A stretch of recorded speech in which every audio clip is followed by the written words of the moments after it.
ঘাড় দুপাশে ঝাঁকুনি দিয়ে বেঁধে রাখা ছেলেটার বুকে তীর ছুঁড়ে দিল এক যুবক। ছেলেটার বুক থেকে গলগল করে রক্ত ঝরছে। পেছন থেকে হৃদি চিৎকার করে উঠল। মেয়েটির কণ্ঠ শুনে দ্রুত কালো মুখোশটা পরে নিল যুবকটি। হৃদি মুখে হাত দিয়ে থম মেরে রইল। এক পা দুপা করে পিছিয়ে দৌড়ানোর জন্য যেতেই হাত ধরে নিল কেউ। গলার স্বর পরিবর্তন করে বলল, নো মোর সাউন্ড। তবুও চেঁচানোর চেষ্টা করলো হৃদি। যুবকটি মেয়েটাকে আরেকটু চেপে বলল, যা দেখেছো তা ভুলে যাও, না হলে তোমার অবস্থা খারাপ হবে। কথাটা ফিসফিস কণ্ঠে বলে ঘাড়ের দিকে বিশেষ কায়দা করে চাপ দিল। মুহূর্তের যুবকটি বুকে ঢলে গেল হৃদি নামের কন্যাটি। যুবকটি ধীর কণ্ঠে বলল, স্টুপিড গার্ল, এর জন্য তোমাকে অনেক পস্তাতে হবে। 2 ঘন্টা পর জ্ঞান ফিরে হৃদির। মাথাটা কেমন ঝিম ধরে আছে, ঘাড়ে প্রচণ্ড ব্যথা। কি হয়েছিল তৎক্ষণাৎ মনে করতে পারল না। ধীরে ধীরে উঠে জামা পরিষ্কার করে লাইব্রেরিতে চোখ বুলালো। উপন্যাসের প্রতি ভীষণ ঝোঁক মেয়েটির, সেই কারণে এখানে এসেছিল। তবে কি হলো ঠিক মনে পড়ছে না। পাশেই ব্যাগটা পড়ে আছে, সেটা খেয়াল হতে হৃদি চমকে গেল। ব্যাগটা বুকে নিয়ে বলল, ইস গেল, আমার সবগুলো আইসক্রিম শেষ। ব্যাগের চেন খুলেই মেয়েটার মুখে করুণ ছাপ সৃষ্টি হলো। চোখে মুখে কেমন কান্না মিছিয়ে আছে। সবগুলো আইসক্রিম গলে জল হয়ে গেছে। আইসক্রিমের প্যাকেটগুলো হাতে নিয়ে হতাশার শ্বাস ফেলল ও। বান্ধবীর থেকে ট্রিট হিসেবে 5খানা আইসক্রিম হাতিয়েছিল, অথচ কপালে নেই সেসব। মুখটা গোমড়া করে বাড়ির দিকে রওনা হলো ও। আইসক্রিমের শোকে পাগল না হয়ে যায়। শাওয়ার নিতে গিয়ে ঘাড়ে ব্যথা অনুভব হলো হৃদির। আয়নার কাছে গিয়ে ঘাড়ের দিকটা দেখেই মেয়েটার কপালে বিন্দু বিন্দু ঘামের সৃষ্টি হলো। হাত পা কেমন ঠান্ডা হতে শুরু করেছে। লাইব্রেরির সেই দৃশ্য মনে হতেই বুকটা কেঁপে উঠল। পিছিয়ে গিয়ে দেয়ালের সাথে হেলান দিয়ে বলল, কে ছিল সে, আর কাকেই বা আঘাত করলো? ছেলেটা বেঁচে আছে তো? অর্ণের মাথাটা কোলে নিয়ে বেশ যত্ন করে হাত বুলিয়ে দিচ্ছে সুফিয়া। এত যত্ন পেয়ে গদগদ হয়ে গেছে অর্ণ। সুফিয়া মৃদু হেসে বললেন, তা দাদু ভাই আজকাল কি করা হচ্ছে? পড়াশোনা করছো তো? করি তো দাদি আম্মা। বই নিয়ে তো বসো না একদমই। বসি, তুমি দেখো না। বয়স হয়েছে দেখে কি আমি কিছুই বুঝি না? আমাকে মিথ্যা বলে কোনো লাভ নেই। উহ দাদি আম্মা, তুমিও না? নাকি সুরে কথাগুলো বলে সুফিয়ার কোলে আবার শুয়ে পড়ল অর্ণ। বিগলিত হেসে সুফিয়ার চুলে হাত বুলিয়ে দিতে লাগলেন। প্রচণ্ড ভালোবাসেন নাতিকে, নিজের ছেলের থেকেও বেশি। তবে ছেলের জন্য মায়া হয় সুফিয়ার। অর্ণ কখনোই সামাতের সাথে কথা বলে না। আগে অবশ্য বাবা ছেলের সম্পর্ক এমন ছিল না, তবে এখন এমনটাই হয়ে গেছে। সুফিয়াকে আনমনা হয়ে ভাবতে দেখে অর্ণ শুধালো, কি হয়েছে দাদি আম্মা? হ্যাঁ, কিছু বললে দাদু ভাই? কি ভাবছো তুমি? সুফিয়ার মুখোমুখি হয়ে কথাটা বলল অর্ণ। চিন্তিত মুখে সুফিয়া বললেন, সামাদের সাথে কখনোই কি কথা বলবে না তুমি? না। অর্ণের সহজ উত্তর শুনে হতাশায় মুখশ্রী ভরে গেল সুফিয়া নামের বৃদ্ধাটির। নাতির মাথায় হাত বুলিয়ে দিয়ে তিনি বললেন, তোমার বাবা খারাপ নয় অর্ণ। একজন ধর্ষককে কি করে ভালো বলতে পারো তুমি দাদি আম্মা? তোমার ভুল এটা। দাদি আম্মা, আমি নিজ কানে শুনেছি এসব কথা। তাছাড়া মম কেন আঘাত করেছিল তোমার নিষ্পাপ ছেলে? দাদু ভাই এমনভাবে কথা বলছো তুমি? দুঃখিত দাদি আম্মা, তুমি কেন বারবার ওই লোকটার কথা বলো আমায়? ভালো লাগে না একজন পশুর কথা শুনতে। অর্ণ গটগট শব্দ তুলে চলে গেল। সুফিয়া নাতির যাওয়ার পানে তাকিয়ে রইলেন। তবে কি শেষ বয়সে এসেও ছেলের নাতির ভালো সম্পর্ক দেখতে পারেন না তিনি? ভার্সিটির টপ স্টুডেন্ট হিসেবে নাম আসলো মায়ার। প্রচণ্ড খুশি হয়ে মেয়েটি কান্না করে দিয়েছে। অন্য ক্যাম্পাস থেকে ট্রান্সফার হয়ে এসেছিল সে। হাতে মাত্র কিছু সময় ছিল। এই সময়ে এত ভালো ফলাফল হবে তা ছিল কল্পনার অতীত। ঘোষণা শেষ। মায়া বেশ হাসি খুশি হয়ে মঞ্চ থেকে নেমে এলো।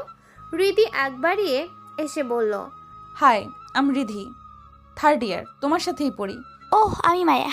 জানি, দারুণ ফলাফল করেছো তুমি, আমাকে টপকিয়ে দিলে। নেক্সট তুমি টপকে দাও তো। চেষ্টা থাকবে। তো কি অবস্থা তোমার? হ্যাঁ ভালোই, তবে একটু খারাপ লাগছে, সেকেন্ড হলাম এবার। আরে চিল, এটা এত কষ্ট নিও না, পড়াশোনার মাঝে কম বেশি হবে। এখন সব বাদ দাও, ফ্রেন্ড হবে। ইয়া শিওর, হাত বাড়িয়ে একে অপরের সাথে ফ্রেন্ডশিপ করলো মায়া আর হৃদি। দুজনেই বেশ ফ্রেন্ডলি, তাই মুহূর্তের বন্ধু জমে গেল। মায়া জানালো কোনো বিশেষ কারণে এই ক্যাম্পাসে ট্রান্সফার হয়েছে, তবে আফসোস বিশেষ কারণটি খুলে বলল না ওকে। হৃদিও জোরাজোরি করলো না। একটা হসপিটালে এসেছে অর্ণ, সাথে ওর বেস্ট ফ্রেন্ড সাব্বির ও আছে। সাব্বিরের ঘন চুলগুলো বারবার উল্টে পাল্টে যাচ্ছে, আর সেটাই হাত দিয়ে ঠিকঠাক করছে ছেলেটা। অর্ণ বিরক্ত হয়ে বলল, তোর কি কোনো দিন এই স্টাইল রোগ যাবে না? আরে দোষ, স্টাইল না করলে মেয়েরা পটে? অবশ্যই পটে, 100 বার পটে, 1000 বার পটে, খ্যাত হলেও পটে। বললেই হলো। খ্যাত ছেলের সাথে আবার কেউ প্রেম করে? এই যা তো। তুই কি আমায় ইনডাইরেক্টভাবে চ্যালেঞ্জ জানালি? ইনডাইরেক্ট না, ডাইরেক্ট চ্যালেঞ্জ ছুড়লাম। পারলে খ্যাত হয়ে প্রেম করে দেখা। অর্ণের ঠোঁটের কোণে বাঁকা হাসির উদয় ঘটল। সাব্বির নিজের চুলগুলো আবার গোছাতে লাগলো। ডাক্তার এসে বললেন, আপনাদের পেশেন্ট এখন সুস্থ আছেন, আপনারা দেখা করতে পারেন। ওকে, থ্যাংক ইউ ডক্টর। ওয়েলকাম, এটা আমাদের ডিউটি মাত্র। মুচকি হাসলো অর্ণ। সাব্বির আয়নায় নিজের মুখ খুঁটিয়ে খুঁটিয়ে দেখছে। ধরাম করে ছেলেটার পিঠে কিল বসিয়ে অর্ণ বলল, শালা, এখনো বসে থাকবি? আরে যা, আসছি। দেখি কাউকে লাইন মারার জন্য পাই কিনা। কথাটা দাঁত কেলিয়ে বলল সাব্বির। হো হো করে হেসে কেবিনে প্রবেশ করলো অর্ণ। নিস্তেজ অবস্থায় বেডে পড়ে আছে আহান। ছেলেটার বুকে একটি ক্ষত, হালকা হাতে সেটাই হাত বুলিয়ে দিল অর্ণ। সাব্বির পাশে এসে বলল, কি করে যে ওর বুকে আঘাত লাগলো, তীরটা কত গভীর দেখেছিস? খুব যত্ন নিয়ে আঘাত করা। সাব্বির বেশ বিশ্রী ভাষায় গালি প্রদান করলো। অর্ণ দীর্ঘশ্বাস টেনে বলল, ডক্টর ঘুমের ইঞ্জেকশন দিয়েছেন, এত চেঁচামেচি করিস না এখন। ওর জন্য ওষুধ নিয়ে আয়। আর শোন, বল। আঙ্কেল আন্টি যেন কিছু না জানে, বলবি 1 সপ্তাহ আমার সাথেই থাকবে আহান। আচ্ছা, তবে রিস্ক হয়ে গেল না বিষয়টা? তোর বাবা জানলে? কতটা বার বলবো ওই লোকটার কথা আমাকে বলবি না? অর্ণের মুহূর্তেই রাগ হয়ে যাওয়াতে কোনো উত্তর করল না সাব্বির। ধীর পায়ে বেরিয়ে পড়ল ওষুধ আনার উদ্দেশ্যে। অর্ণের ঠোঁটের কোণে তাচ্ছিল, আহানের মাথায় হাত বুলিয়ে শান্ত স্বরে বলল, ঘুমা দোস্ত, শান্তিতে ঘুমা। চারপাশে কেমন রহস্যের গন্ধ পাচ্ছেন আতাউর। লোকটা বেশ চিন্তিত। শহরে মাফিয়ার আনাগোনা ওনার হাতের ঘুম হারাম করে দিয়েছে। ওনার মহল থেকে বারবার চাপ ক্রিয়েট করা হচ্ছে। দুদিন আগে একজন এসআইয়ের উপর হামলা চালানো হয়েছে। লোকটা এখন শয্যাশায়ী। বুকের ভিতর কেউ নির্মমভাবে পাপী কথাটা লিখে দিয়েছে। আশ্চর্যজনকভাবে লোকটা সম্পূর্ণ ভালো মানুষ। রেকর্ড অনুযায়ী তেমনই খবর আছে ওনার কাছে। আবারও ফোনটা বেজে উঠল। ধর্মরিয়ে উঠলেন তিনি। ফোনটা রিসিভ করতেই ওপাশ থেকে কর্কশ কণ্ঠে সামাদ বললেন, আপনারা সরকারের টাকায় বসে বসে খাচ্ছেন শুধু, অথচ কাজের বেলায় অষ্টরম্বা। দুঃখিত স্যার, আমরা চেষ্টা চালাচ্ছি। আপনারা চেষ্টা দেখে আমি পুলকিত, মিস্টার আতাউর। স্যার, খুব দ্রুত তার সন্ধান মিলবে আমাদের। আর সমস্ত কিছু একটা রহস্যময় কেমন। রহস্য থাকবেই, কাইন্ডলি কাজকে প্রাধান্য দিন। আই উইশ একটা সফলতা দিবেন আমাদের টিমকে। অবশ্যই স্যার। ফোন রেখে চিন্তিত ভঙ্গিতে বসে সামাদ ভাবলেন, সত্যি তো রহস্যময় একটা কেস। মাফিয়া নামটা পুরো দেশে ছড়িয়ে গেলেও এর সূত্রপাত ধরা ছোঁয়ার বাহিরে। কলিং বাজতেই দরজা খুলে দিল অর্ণ। সামাদ মুচকি হেসে ছেলেকে বললেন, কেমন আছো অর্ণ? কোনো রকম প্রতিক্রিয়া করল না অর্ণ। সামাদ বেশ কষ্ট পেলেন। হাতে থাকা ক্যাবটা ডিভানে রেখে আরাম করে বসলেন। অর্ণ এক পলক তাকিয়ে চিৎকার করতে লাগলো। সুফিয়া ধীর পায়ে আসতেই অর্ণ বলল, আমি ফার্ম হাউসে যাচ্ছি দাদি আম্মা, তুমি নিজের খেয়াল রেখো। অর্ণ বাবা, তুমি? দাদি আম্মা, ওনাকে আমার নাম নিতে নিষেধ করুন। ধর্ষক আবার পুলিশ কর্মকর্তা, ছি, একজন খুনির মুখে আমি আমার নাম শুনতে চাই না। এ কি বলছো দাদু ভাই? ও তোমার বাবা হয়, বাবার সাথে এমন ব্যবহার করে কেউ? বাবা, এ তো এক যা। গালি প্রদান করতে গিয়েও কোনো এক বলবাদ সাজলো অর্ণের মুখে। সুফিয়া হতাশ হয়ে তাকিয়ে রইলেন। সামাদ মাথাটা নিচু করে আছেন। সুফিয়ার বুকটা ভারী পাথরের নিচে পড়ে ক্ষত হতে লাগলো। অর্ণ চলে যেতেই সুফিয়া বললেন, সত্যি কি ধর্ষক আমার ছেলে? পানির গ্লাস বাড়িয়ে দিল আহান। বুকে প্রচণ্ড ব্যথা, গ্লাসটা নাকচ করে দিল অর্ণব। আহান বুকে হাত রেখে বলল, আবার রাগ করছিস তুই? রাগ করারই কথা আহান। আঙ্কেলকে ভুল বুঝছিস তুই। স্টপ আহান, আমি নিজ কানে শুনেছি আমারই আন্টিকে উনি ছি ঘৃণা হচ্ছে আমার। তাছাড়া আমার মমকে আঘাত করেছেন, এটা আমি নিজ চোখে দেখেছি, সেই কারণেই মম নেই আজ। আহানের দিকে ভেজা নয়নে তাকিয়ে রইল অর্ণব। ছেলেটার জন্য বড্ড মায়া হয় আহানের। অর্ণ মাথা চেপে ধরে বলল, আজ 6 বছর ধরে আমি পৃথিবীর সব থেকে অসহনীয় যন্ত্রণা অনুভব করে যাচ্ছি। জানি না কোন পাপের শাস্তি আমায় পেতে হলো। কষ্ট পাস না দোস্ত। কি করি বল? আর কি করব আমি? এখন তো নিজেকে রাস্তার কুত্তা মনে হয়। বাড়িতে শান্তি নেই, আমি থাকছি না এখানে। What rubbish! থাকবি না মানে? কোথায় যাবি? ভার্সিটি চেঞ্জ করব। সে না হয় যাব, তবে এর বাইরে আর কোনো কারণ আছে? অর্ণের ঠোঁটের কোণে স্মিত হাসির উদয় হলো। আহান বুঝে না এই ছেলেটার হুটহাট মুড কি করে বদল হয়। একটা পাজেল নিয়ে মিলাতে লাগলো অর্ণ। আহান বলল, আর ইউ ওকে অন্য? সাথে তোরাও যাবি? ইয়া, আই এম ফাইন। শহরে দক্ষিণ প্রান্তে ভার্সিটি আছে না, সেটাতে সমস্ত ব্যবস্থা করতে হবে। আমরা 3 জনই যাব সেখানে, আর সেটা অবশ্যই ছদ্মবেশে, যেন কাকপক্ষীও বুঝতে না পারে। বুঝবে না কেউ। বলেই ফিচেল হাসলো আহান। ছেলেটার মাথার চুল এলোমেলো করে দিয়ে বুকে হালকা করে ঘুষি দিল। ব্যথায় কোকিয়ে উঠল আহান। অর্ণ বলল, উফ, সরি। জুতো মেরে গরুদান। মুহূর্তেই ভাঙা হাসির গুঞ্জন ছড়িয়ে পড়ল। দুই বন্ধু যেন এক আত্মা এক প্রাণ। 2 দিন পরের ঘটনা। ওরা একটা বাড়ি সাব্বিরকে নিয়ে কিছু আলোচনা করছে। আলোচনার বিষয় লাইফটাকে আরেকটু এনজয় করা। এই যে সেদিন সাব্বির বলল খ্যাত হলে নাকি মেয়ে পটে না, মূলত সেই বিষয়কে কেন্দ্র করেই ওদের কথাবার্তা।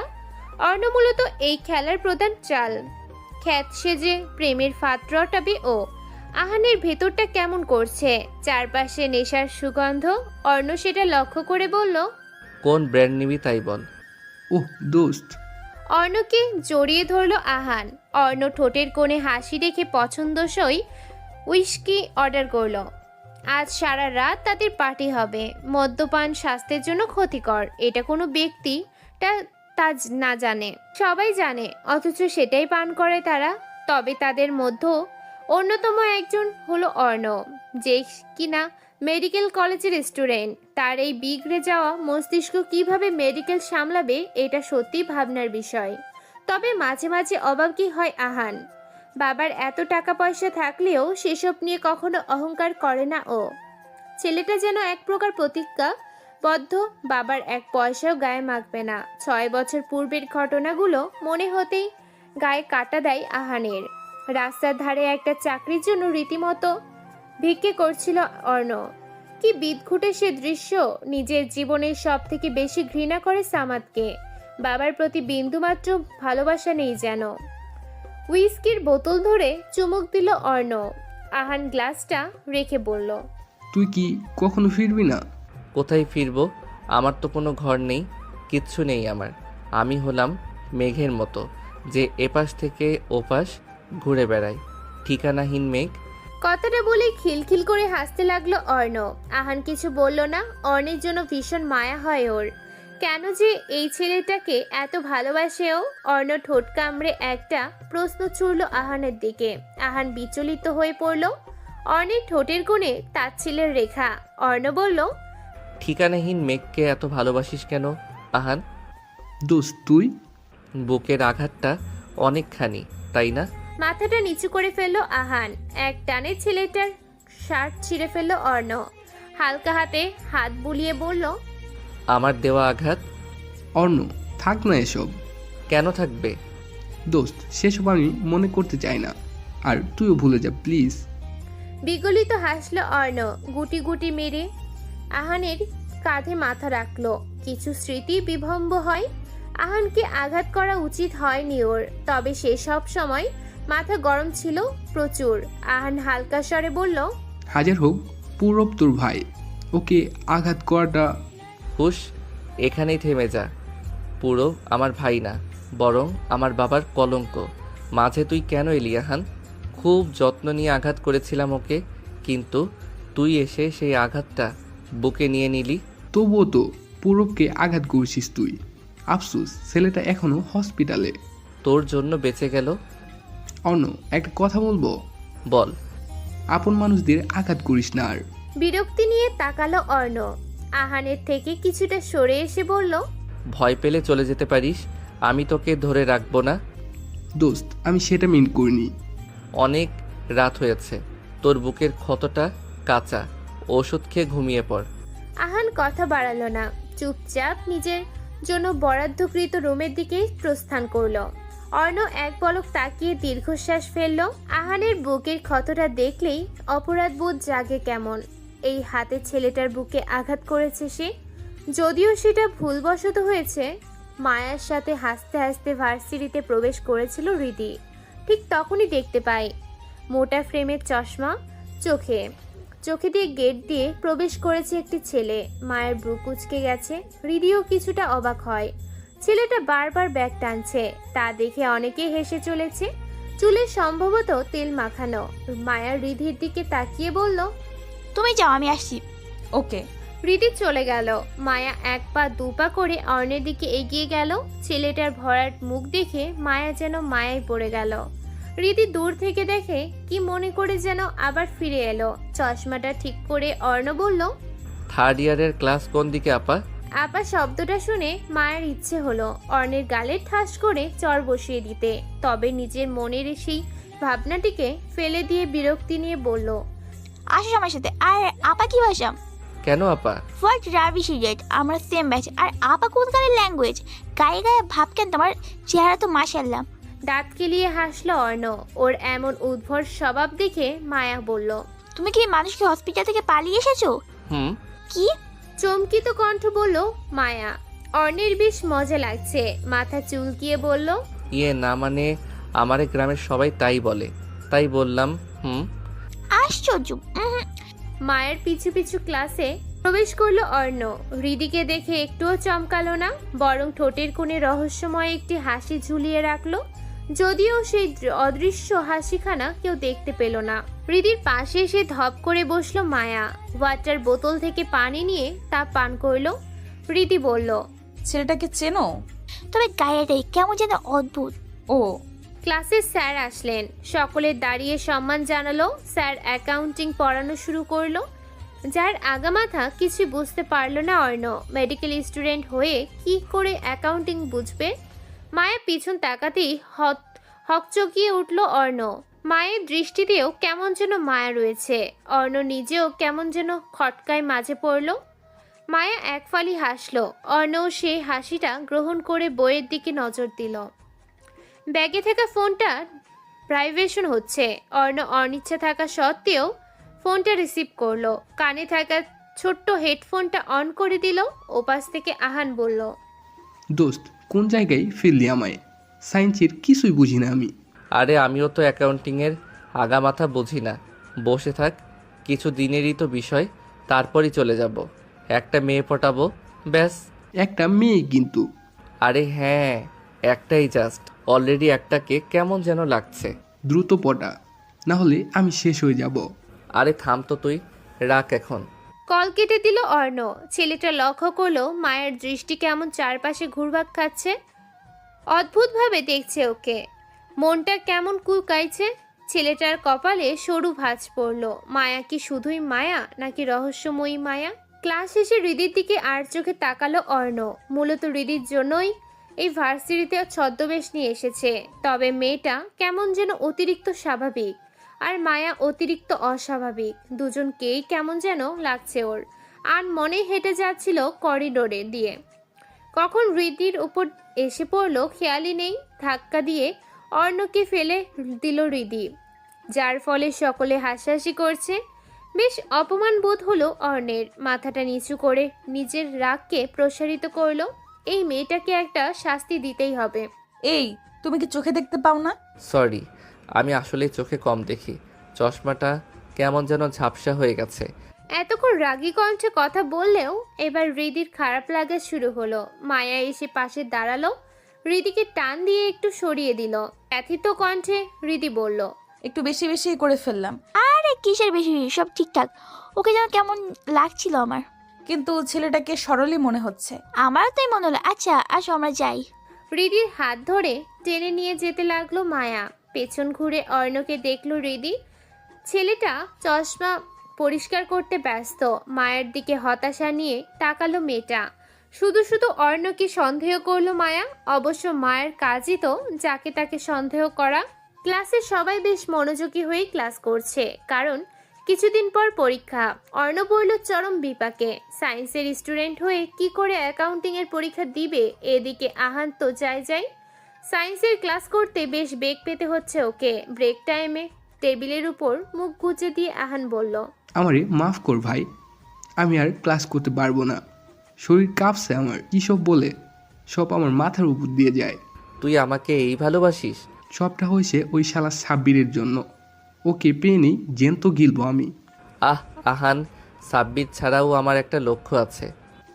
অন্য, তুই কি কোনোভাবে সেই দিনের ওই মেয়েটাকে...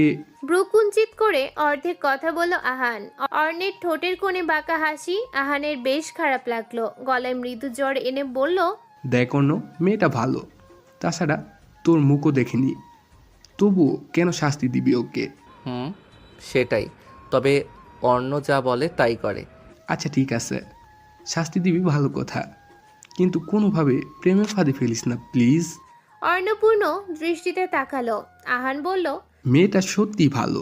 কিরে ভাই, প্রেমে পড়ে গেলি নাকি? তেমনটা নয়, দেখ তোর সাথে কোন কাজটা করি না আমি, তবে তুই যখন ভালো কাউকে... কথার মাঝে আহানকে থামিয়ে দিল অর্ণ। ছেলেটার চোয়াল শক্ত হয়ে গেছে, কপালের রগ স্পষ্ট। টেবিলটা খামচে ধরে চাপার রাগ নিয়ে বলল, ভুলই হয়, আর আমার কাছে ভুলের কোনো ক্ষমা নেই। আর ওরা নিরাপদ? আচ্ছা, মেয়েটার কথা বাদই দিলাম, তবে পূরবকে কেন বাঁচালি তুই? ওকে কোন দিক থেকে নিরাপদ মনে হয়? শালা হারামির বাচ্চা ওই পূরব। অর্ণ, এগুলো কেমন ভাষা? আহানের প্রতিবাদে তাচ্ছিল্য হাসল অর্ণ। চাপা হাসির গুঞ্জন ফেলে বলল, সবাই এক। বেরোত হলো আহান। অর্ণের হাতটা ধরতেই তা ছড়িয়ে দিল ছেলেটা। এক মুহূর্তের জন্য চোখ বন্ধ করে বলল, পূরবের বিষয়ে খোঁজ নিয়ে দেখ, কার সাথে বিছানা মাতাতে ব্যস্ত। ওর মতো লাফাঙ্গার দুটো নেই। আর ফার্দার ওকে আমার ভাই বলে সম্বোধন করবি না, কারণ সামা চৌধুরীর পাপও, বুঝলি, কলঙ্ক। অর্ণ চলে গেল। টেবিলের হাত রেখে তাতে মাথা গুজে নিল আহান। ছেলেটার মনে একটুও শান্তি নেই।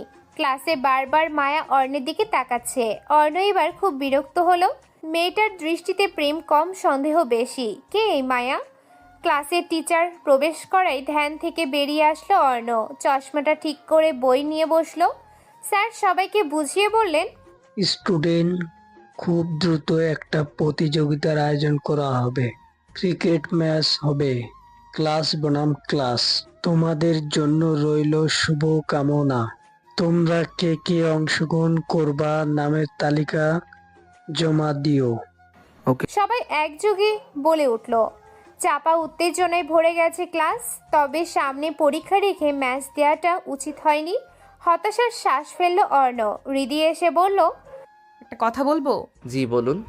তোমাকে কোথায় যেন দেখেছি মনে হচ্ছে।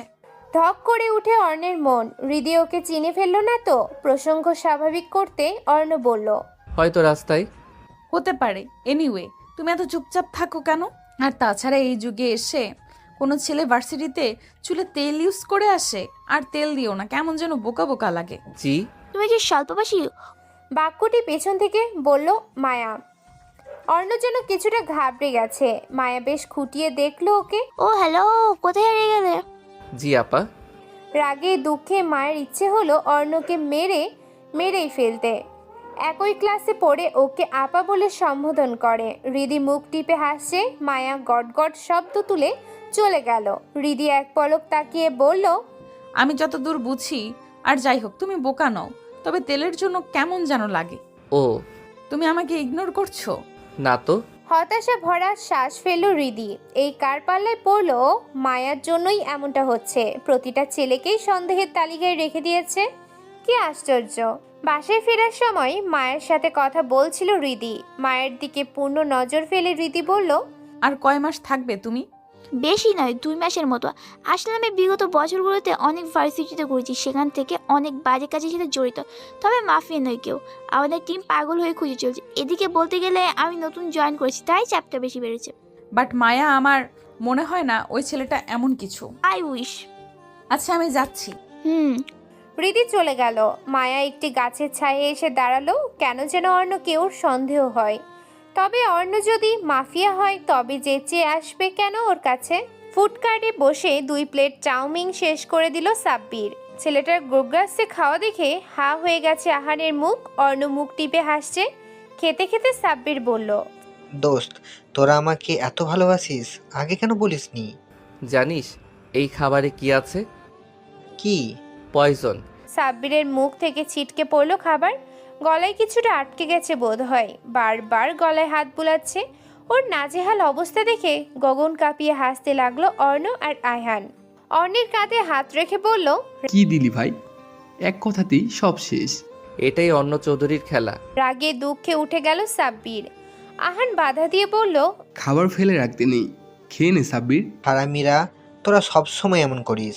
মানছি আমি বেশি খাই, তাই বলে এভাবে অপমান? সাব্বির এমন করছিস কেন? দেখ অন্য। আহান দীর্ঘশ্বাস ফেলল। বন্ধু মহলটা বড্ড খাপছাড়া। এক একজন এক একটা রহস্যময় বার্তা নিয়ে থাকে। অর্ণ বেশ কষ্ট করে সাব্বিরকে বসালো। অন্যদিক ফিরে খাবার খাচ্ছে সাব্বির। হঠাৎ করেই বলল কর্ণ, হৃদিকে কিডন্যাপ করতে হবে।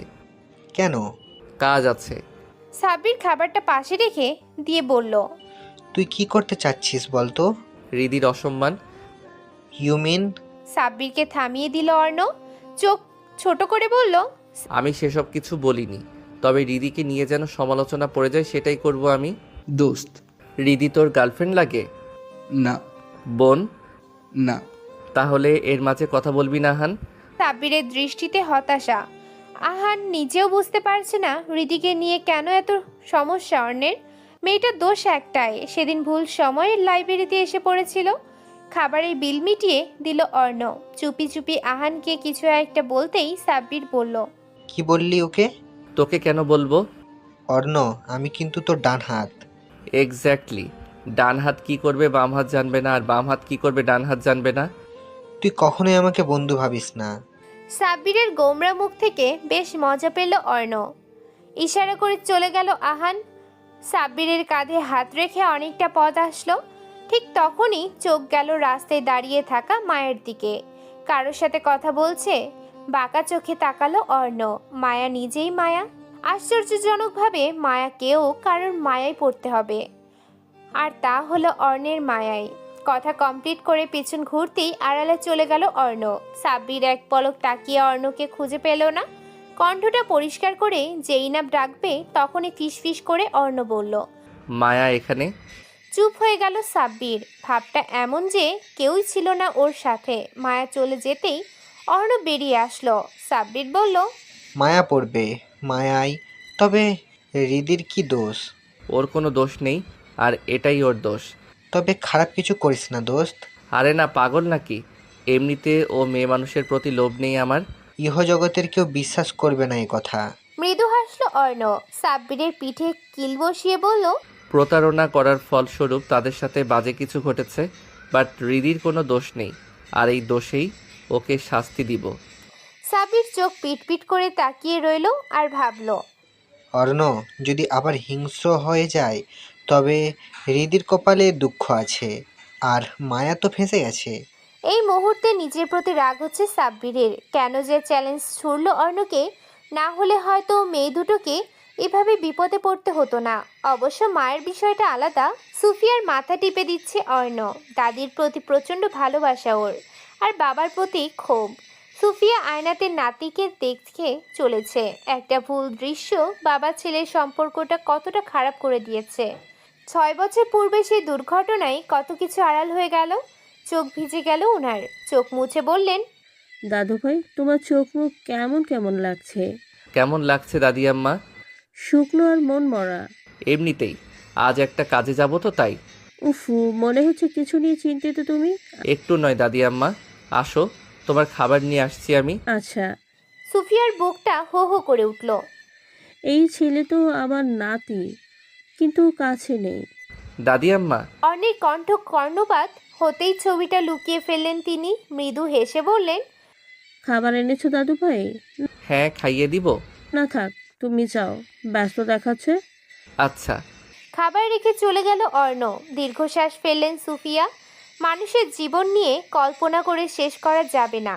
শপিং করে বাড়ি ফিরছিল হৃদি। ঠিক তখনই কালো গাড়ি এসে থামলো ওর নিকট। ভ্রুকুটি করে তাকায় মেয়েটি, তবে কিছু বোঝার পূর্বেই টেনে গাড়িতে তুলে নিল ওকে। হঠাৎ আক্রমণ হওয়ার কারণে প্রতিবাদের সুযোগ হয়নি ওর, তবুও চেঁচানোর চেষ্টা চালালো। মুখ দিয়ে মৃদু গঙ্গানি শোনা গেল। অর্ণন বিকট হেসে বলল, বলেছিলাম না সুইটহার্ট, তোমাকে শাস্তি পেতে হবে, এবার বুঝবে মজা। হৃদির বুকটা হু হু করে উঠল। অজানা ভয়ে বুকের ভেতর ধিম ধিম আওয়াজ হতে লাগলো। অর্ণের ভয়েস চিনতে পারেনি ও, কারণ ভয়েস পরিবর্তন করার মতো দারুণ একটি গুণ রয়েছে ছেলেটার। আহানকে নির্দেশনা দিতেই মুখে স্প্রে করে দিল হৃদির। মুহূর্তেই অর্ণের বুকে ঢলে পড়ল হৃদি। ফিস ফিস কণ্ঠে অর্ণ বলল, প্রচণ্ড ভুগতে হবে তোমায়, হঠাৎ করেই এলোমেলো করে দেওয়ার শাস্তি তো পেতেই হবে সুইটহার্ট। এখন কোথায় যাবি? শহর থেকে বহু দূরে। ওকে। গাড়ির প্রতি বাড়িয়ে দিল আহান। যদিও এ কাজে আহানের মন সায় দিচ্ছিল না, তবে অর্ণকে থামানোর শক্তিও নেই ওর। হৃদির মুখটা বর্ণহীন হয়ে গেছে। বোতল থেকে একটু পানি নিয়ে মেয়েটার মুখে হালকা করে মুছিয়ে দিল। ছোট্ট বাচ্চাটার মুখ মতো করে আছে হৃদি। প্রচণ্ড হাসি পেল অর্ণের। মেয়েটার কপালে কপাল ঠেকিয়ে বলল, বাচ্চাদের মতো দেখতে হলে কি হবে, আমি শাস্তি কমাবো না বেবি। শহর থেকে দূরের একটি জঙ্গলের কাছে গাড়ি থামলো। আহান। অর্ণ কখনো ভূতের ভয় পায় না, তবুও আহান বলল, আমি থাকি। না। গাড়িটা অন্তত থাক। হুম, যদি কোনো বিপদ ঘটে। ঘটবে না। কিন্তু ভাই, বললাম তো চা। কথা বাড়ালো না আহান। গাড়ি ঘুরিয়ে চলে গেল। হৃদিকে কোলে নিয়ে জঙ্গলের ভেতরে হাঁটা শুরু করলো অর্ণ। ঠান্ডা এক হাওয়া এসে ওর চোখ মুখ স্পর্শ করলো। অদ্ভুত ভালো লাগাই ছেয়ে গেল পুরো শরীর। হৃদিকে আরেকটু চেপে ধরলো অর্ণ। এত নিষ্পাপ মুখ দেখলে ভয় কাজ করে কখনো? খড়ের বিছানায় হৃদিকে শুয়ে দিল অর্ণ। ফিচেল হাসিতে রাঙা ওর মুখ। মেয়েটার সুন্দর মুখশ্রীতে ধীরে ধীরে ফু দিল। মেয়েটা এখনো জ্ঞানহীন। আশেপাশে জলাশয় নেই বললেই চলে। তাছাড়া এই ছোট্ট কুটিরটা নেহাতি শখের বশে তৈরি করেছে অর্ণ। নিজের সকল দুঃখ হতাশার ধামাচাপা দেওয়া হয় এখানে বসেই। আধ ঘন্টা পর চোখ পিটপিট করে তাকালো হৃদি। সতর্ক হয়ে গেল অর্ণ। মুখের মাস্কটা পরে নিয়ে হৃদির কাছে গেল। মেয়েটা মাথা চেপে বসে আছে। অর্ণ বলল, ঘুম কেমন হলো সুইটহার্ট? আপনি আপনি কে? ভুলে গেলে জান, আমি তোমার একমাত্র প্রেমিক। কি বলছেন কি এসব? আর এটা কোথায়? তোমার শ্বশুর বাড়ি। কথাটা বলেই হো হো করে হাসতে লাগলো অর্ণ। হৃদি এখনো পূর্ণ জ্ঞানে নেই। অর্ণ এগিয়ে এলো। মেয়েটার হাতটা স্পর্শ করতেই আগুনের গোলার মতো জ্বলে উঠল যেন। স্পর্শ করবেন না আমায়। তোমাকে স্পর্শ করার জন্যই তো নিয়ে এসেছি বেবি। দেখুন আপনার মতলব খারাপ। সেটা তো জানি আমি। মাথাটা চেপে ধরে রাখলো হৃদি। সব কেমন ঘুলিয়ে যাচ্ছে। হৃদির এমন হাল দেখে বেশ লাগছে অর্ণের। মুখ দিয়ে সুর বাজিয়ে বলল, চলো বেবি, কাজ শুরু করা যাক। কিসের কাজ? ভেঙে বলবো। দেখুন আমাকে ছেড়ে দিন, সন্ধ্যা হতে চলেছে। আমার বাড়ির লোক চিন্তায় আছেন। উফ সুইটার, তুমি তো বড্ড বেশি কথা বলো। কথার মাঝেই হৃদির বাহুতে স্পর্শ করলো অর্ণ। মেয়েটার গা ঘিন ঘিন করে উঠল। চোখ ফেটে পানির স্রোত নেমেছে। চাপা কান্না মিশ্রিত কণ্ঠে বলল, কি দোষ আমার? কেন এভাবে তুলে নিয়ে এসেছেন? দয়া করে আমায় ছেড়ে দিন ছাড়বো না। প্লিজ। এসব ঢং করবে না একদম। আমি যা বলবো, যা করবো তাই করবে তুমি। প্রচণ্ড রাগ হলো হৃদির। হাত দিয়ে ধাক্কা দিল অর্ণকে। হঠাৎ ধাক্কায় পড়ে গেল অর্ণ।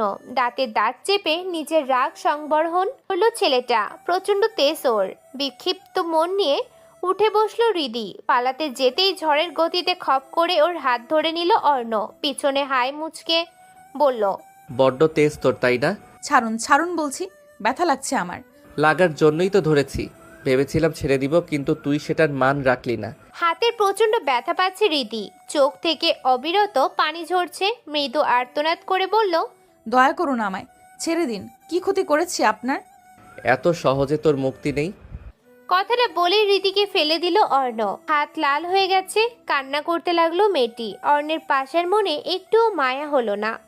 রীতির কান্নার শব্দে মাথা ধরে গেল অর্ণের। খুব রাগ হচ্ছে এখন, নিজেকে শান্ত রাখতে পারছে না কিছুতেই।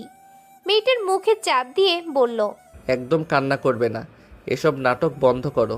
ব্যথা পেয়েছো তুমি, যত সব। রীতি নাক টেনে কাঁদছে। অর্ণ এবার হুমড়ি খেয়ে পড়ল। হৃদির চুলের মুঠি ধরতেই আর্তনাদ করে উঠল মেয়েটা। ওর হাত অর্ণের বাহুতে স্পর্শ করতেই কেঁপে উঠল অর্ণ। হৃদিকে ছেড়ে দিয়ে পিছিয়ে গেল। এবার ভালো করে তাকালো অর্ণ। হৃদির মুখটা লাল হয়ে আছে, হাতের তালুর একটু নিচে বেশ ভালোই রকম রক্ত জমাট বেঁধেছে। মায়া হলো ওর। হালকা পায়ে এগিয়ে এলো। হৃদি ভয়ে কাঁপছে। অর্ণ মৃদু কণ্ঠে বলল, don't cry, I am sorry, I am really sorry. পাষাণ মানুষের মুখ থেকে এমন শব্দ শুনে বিস্ফোরিত চোখে তাকাই রিধি। কালো মাস্কের আড়ালে ছেলেটাকে দেখতে পেল না ও। অর্ণ ধীর হাতে হৃদির গালে স্পর্শ করলো। আমাকে স্পর্শ করবেন না একদম। হৃদি ভেবেছিল আবারও ওকে আঘাত করবে, কিন্তু ওর ধারণা ভুল করে দিয়ে মসৃণভাবে ওর গালে হাত বুলিয়ে দিল অর্ণ। হৃদির ভয় হচ্ছে, ভীষণ ভয়। অর্ণ বলল, রিয়েলি সরি, আমাকে রাগিও না, আর রাগ হলে মাথা কাজ করে না, কেমন? কে আপনি? মেয়েটার হঠাৎ প্রশ্নে থমকে গেল অর্ণ। চাপা কণ্ঠটা আর একটু গাঢ় করে বলল, তোমার একদিনের বর। হোয়াট? মজা পেয়েছেন আপনি? এখন মজা করব। দেখুন, আপনি যদি কিছু করেন তো তো তো আমি আপনাকে মেরে ফেলবো। ওয়েট ওয়েট, আমায় মারবে তুমি? আচ্ছা বসে আছি, মারো।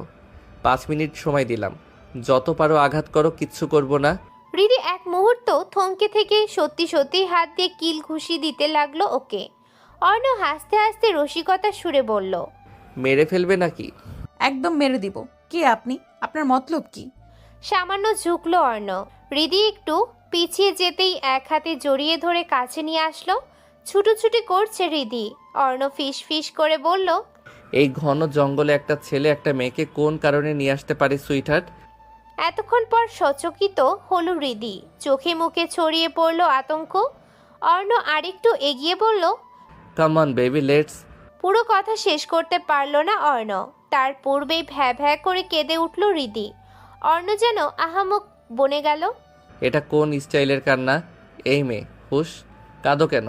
দেখুন, আপনি কিছু করলে আমি আত্মহত্যা করব। করো, নিষেধ করেছে কে? আশ্চর্য! আপনার পা ধরছি, আমাকে যেতে দিন। আগে পা ধরো। যদি হতাশার দৃষ্টিতে তাকালো, নেহাতি বিপদগ্রস্ত ও। অনিচ্ছা থাকা সত্ত্বেও অর্ণের পা স্পর্শ করলো হৃদি।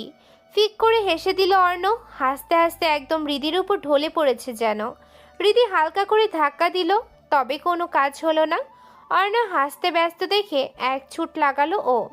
অর্ণের কপালে ভাঁজ সৃষ্টি হলো। হৃদির পেছনে পেছনে দৌড়াতে লাগলো। মেয়েটার ওড়না পড়ে আছে, সেদিকে আপাতত কোনো খেয়ালই নেই। এখন লক্ষ্য বেঁচে ফেরা। অর্ণ মাঝপথে এসে হারিয়ে ফেললো ওকে। চিৎকার করে বলল, রিদি, হু আর ইউ? দেখো, আমাকে রাগিও না কিন্তু, তাহলে কিন্তু ছাড়বো না। ঘাপটি মেরে রইল রিধি। চারপাশে চোখ বুলিয়ে অন্য পথে হাঁটা লাগালো অর্ণ। সুযোগটা কাজে লাগিয়ে ছুট লাগালো রিধি। হাওয়ার মতো এসে জাপতে ধরলো অর্ণ। ছেলেটার গা থেকে টপ টপ করে ঘাম ঝরছে। রিধি ছোটাছুটি করছে দেখে অর্ণ শান্ত কণ্ঠে বলল, ছেড়ে দিব, তবে এমনটা করবে না। শোনো, পালানোর চেষ্টা করলে বড় ক্ষতি করে দিব। ছেলেটার হঠাৎ শান্ত কণ্ঠ শুনে থমকে গেল হৃদি।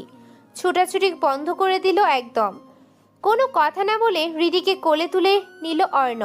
মেয়েটা অবাক চোখে তাকিয়ে আছে। অর্ণ বলল, এইভাবে তাকিও না, প্রেমে পড়ে যাবে। আপনার মুখই তো দেখলাম না। দেখা লাগবে না, এখন চুপচাপ থাকো। এতক্ষণ পর ওর খেয়াল হলো অর্ণের কোলে অবস্থান করছে। পুনরায় চেঁচাতেই অর্ণ বলল, আর একটা শব্দ করলে ফেলে দিব, স্টুপিড। হৃদি তবুও চেঁচানো শুরু করলো। সত্যি সত্যি অর্ণ ওকে ফেলে দিল। এবার খুব জোরেই চেঁচিয়ে উঠল মেয়েটা। প্রচণ্ড ব্যথা পেয়েছে কি না ফ্যাল ফ্যাল করে তাকিয়ে রইল অর্ণ।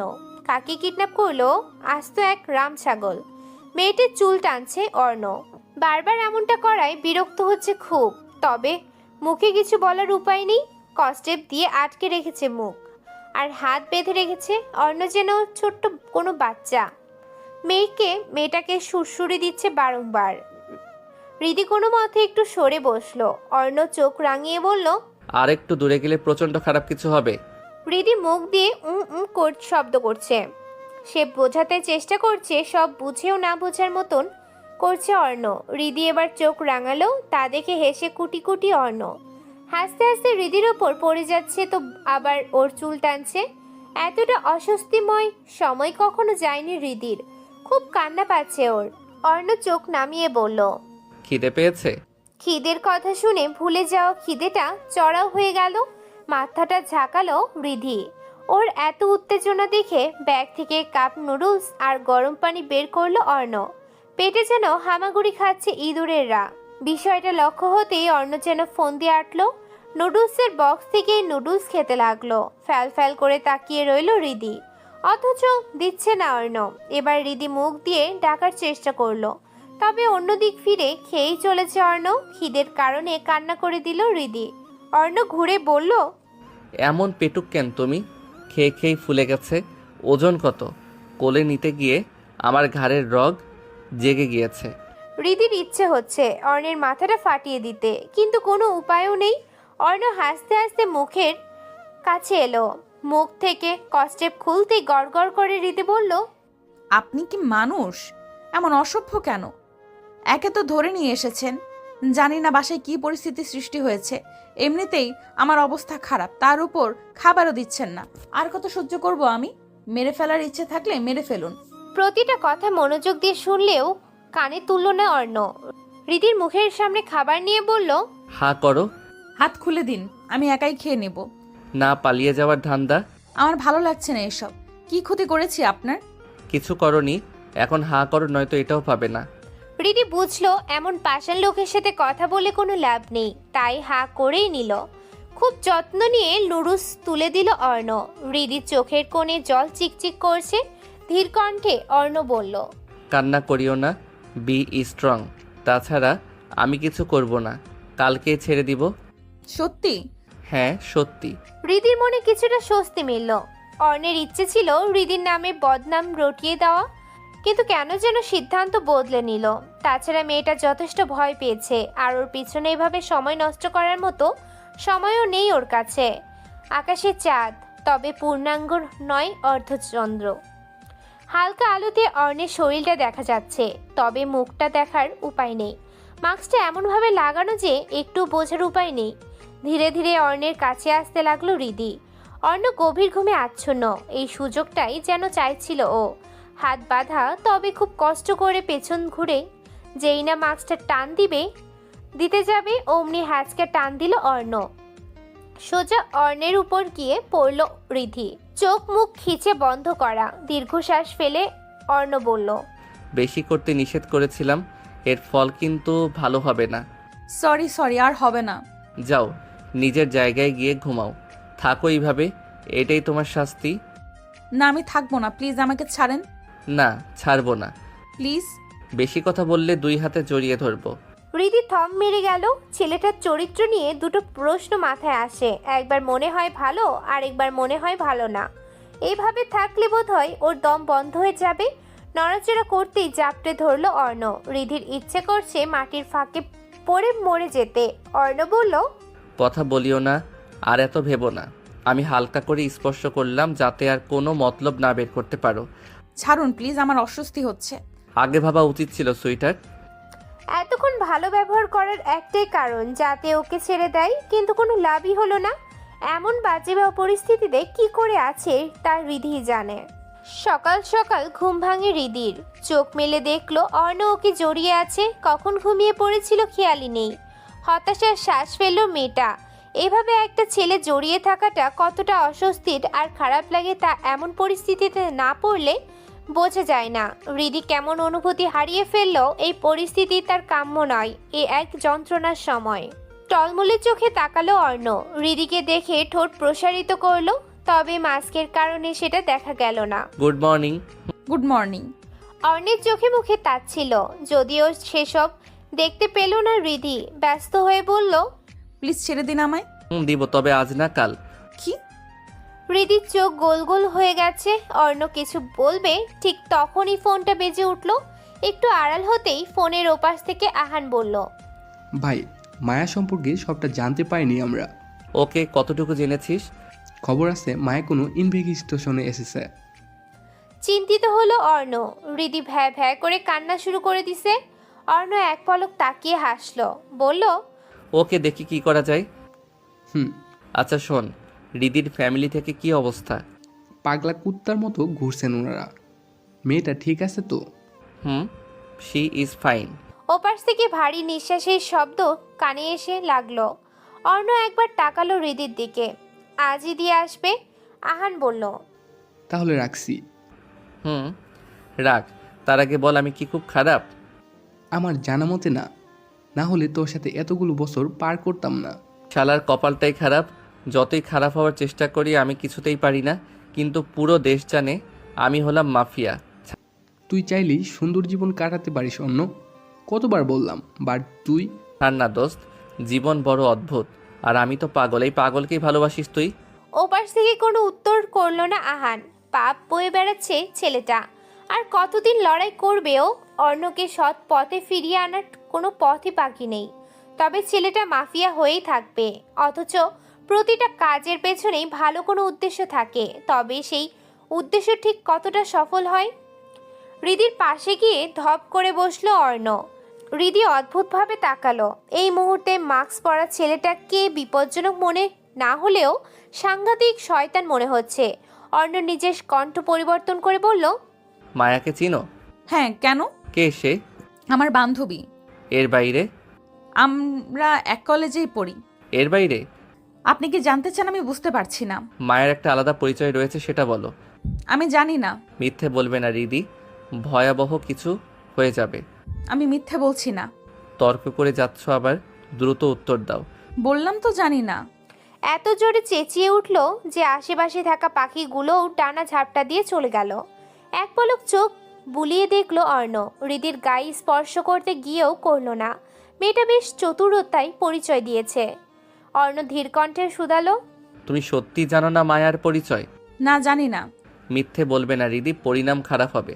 আমি পাই না ভয়, বলবো না আমি। এমন সোজা আর জোরালো জবাবে রেগে গেল অর্ণ। চট করেই থাপ্পড় মেরে দিল রিদির গালে। মেয়েটা যেন হিংস্র রূপ ধারণ করেছে। রাগে ফুঁসতে ফুঁসতে বলল, মেরে ফেলুন, তবুও বলবো না। আমি ড্যাম শিওর আপনি সেই মাফিয়া যার ভয়ে কাঁপছে দেশ। দেখো রিদি, তুমি ভালোই ভালোই বলো পরিচয়। বলবো না, বলবো না, বলবো না। রিদি। একটু নড়ল না মেয়েটা। রাগ সংবরণ করলো অর্ণ। রিদির মাথায় হালকা করে স্পর্শ দিয়ে বলল, এখনো সময় আছে, প্লিজ বলো। বলবো না। তাহলে এখানেই পড়ে থাকো। রাগে গজগজ করতে করতে চলে গেল অর্ণ। পেছন থেকে রিদি বলল, আমি কি ক্ষতি করেছি? এই ভরা জঙ্গলে আমাকে কেন নিয়ে এসেছিলেন? কি উদ্দেশ্য আপনার? একটা কথাও বলল না অর্ণ।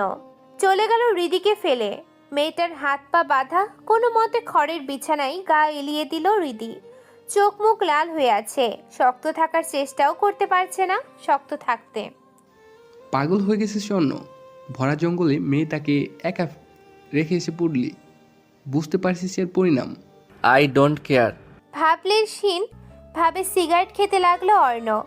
আহান ওর বাহু ঝাঁকিয়ে বলল, মানলাম আগের দুইটা মেয়ে তোর সাথে প্রতারণা করেছিল, সে কারণে দুজনের অবস্থায় খারাপ করে দিয়েছিস। একজন অন্ধ, আরেকজনকে পঙ্গু হয়ে আছে, কিন্তু রিধির কি দোষ? ওর দোষ কিছুই না, আমার ইচ্ছেতে আমি শাস্তি দিলাম। মায়ার বিষয় বললেই ছেড়ে দিতাম আমি। দোস্ত, ওর পরিবারের সবাই পাগলের মতো খোঁজাখুঁজি করছে। সো পাষাণ হলি কবে? আগেই ছিলাম, দেখতে পাসনি হয়তো। নিজের চুলগুলো নিজেই খামচে ধরলো আহান। অর্ণের গলা টিপে দিতে ইচ্ছে করছে। পরক্ষণে মনে পড়ে যায় ছেলেটা পরিস্থিতির শিকার। মনকে শক্ত করে বোঝায় আর বলে, রিদিকে নিয়ে আসবো আমি। বলেই এক পা দুই পা যেতেই অর্ণ বলল, যাওয়ার প্রয়োজন নেই, আমি গিয়ে নিয়ে আসছি। তোরা মায়ার পিছনে। আশ্চর্য, একটু আগে যখন বললাম তখন কেন চুপ ছিলি? উত্তর করল না অর্ণ। সিগারেটটা ফেলে হাঁটা লাগালো। আহান ফোন করে সাব্বিরকে আসতে বলল। সাব্বির গার্লফ্রেন্ডের সাথে ব্যস্ত থাকায় আহান বেশি কিছু বলল না। বেরিয়ে পড়ল মায়ার পিছু নিতে। মায়া সান্ত্বনা দিচ্ছে হৃদির পরিবারকে। পাশেই বসে আছেন আতাউর। কথা শেষ করে ইশারা করলেন তিনি। মায়া বের হয়ে গেল। আতাউর বললেন, এদের সাথে কার কার রিলেশন ছিল? নো স্যার, আমি এটাই ভাবছিলাম হঠাৎ করে উদয় হলো কি করে। তবে কি তাদের কাজ? আটকে উঠল মায়া। দুদিন ভার্সিটি বন্ধ আছে, তাই ভার্সিটির কারোর সাথে সরাসরি যোগাযোগ করাও যাচ্ছে না। আতাউর চিন্তিত কণ্ঠে বলল, স্যার এবার খুব রেগে গেছেন। বাট আমরা তো কাজ করেছি স্যার। ফোঁস করে দম ফেললেন আতাউর। হতাশার দৃষ্টি মেলে বললেন, সফলতা নেই কোনো। সেটাই, আমি বিগত দিনগুলোতে অনেক ভার্সিটিতে ঘুরলাম, বাট লাভ হলো না।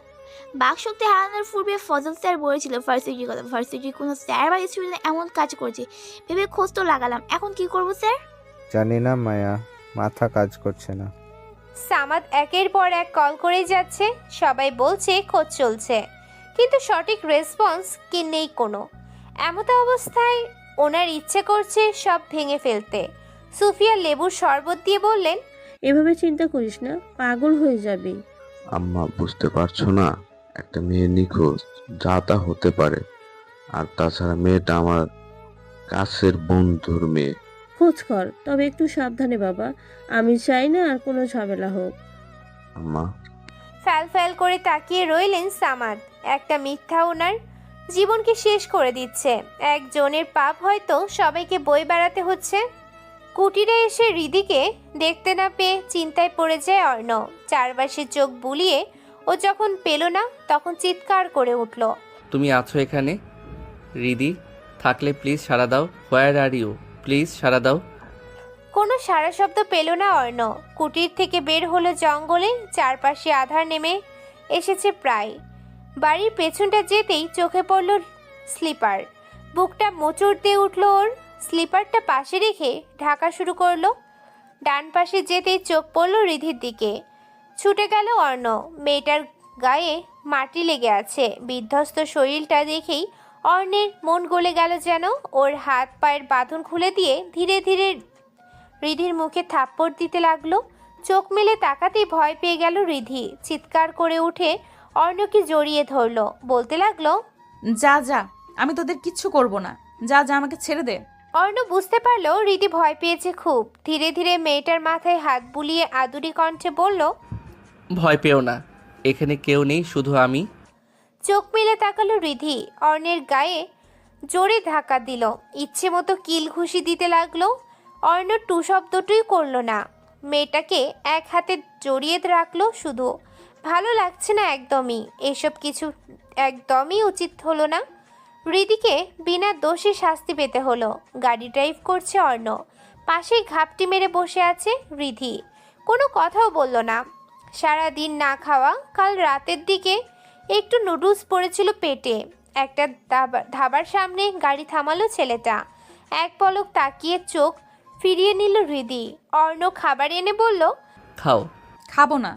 এমনিতেই উইক, খেয়ে নাও। খাবো না আমি। একজন মাফিয়ার থেকে কিছুই নিব না আমি। বেশি কথা বলছো তুমি। আরো বলবো, মাফিয়া, শয়তান, লম্পট। আরও কিছু, চোর, বাটপার, সবই বলো। তবে ভুলে যেও না, কাল সারা রাত আমার সাথে জঙ্গলে কাটিয়েছো তুমি। আমি কিছু করেছিলাম কি? মাথাটা নিচু করে ফেললো রিধি। নাক টেনে খাবারটা তুলে নিল।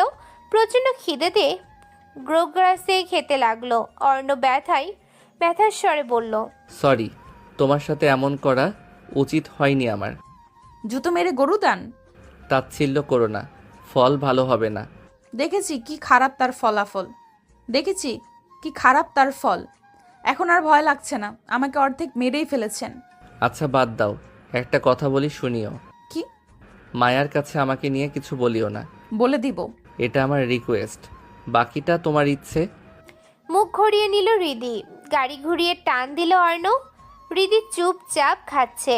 ভালো লাগছে না ওর। কি করবে আর কি বা বলবে। ক্লান্ত শরীরটা বেডে এলিয়ে দিতেই ঘুম এসে ভর করলো। অর্ণ হৃদিকে পৌঁছে দিয়ে সোজা চলে এসেছে। এই লুকোচুরি, হামাগুড়ি সব কিছুর অবসান ঘটাতে হবে। এভাবে আর কতদিন চলবে? ঘুম ভাঙলো কারোর স্পর্শ পেয়ে। চোখ খুলতে একটি অবয়ব রুম থেকে প্রস্থান করলো। অর্ণের মুখে ছড়িয়ে আছে অশ্রুকণা। নতুন কিছু নয় এটা। সামাদের চোখের জল খুব ভালো করে বুঝতে পারলো অর্ণ। তবে মায়া হলো না, হলো শুধুই বিদ্রুপ। ভার্সিটিতে পা রাখতেই মায়া প্রশ্নের ঝুলি সাজিয়ে দিল। হৃদি কোনো মতে ইগনোর করলেও মায়া ছাড়ার পাত্রী নয়, একেবারে আঠার মতো লেগে আছে। হৃদি বলল, ওকে বলছি। বলো। আসলে কাল আমি আমার বয়ফ্রেন্ডের সাথে ছিলাম।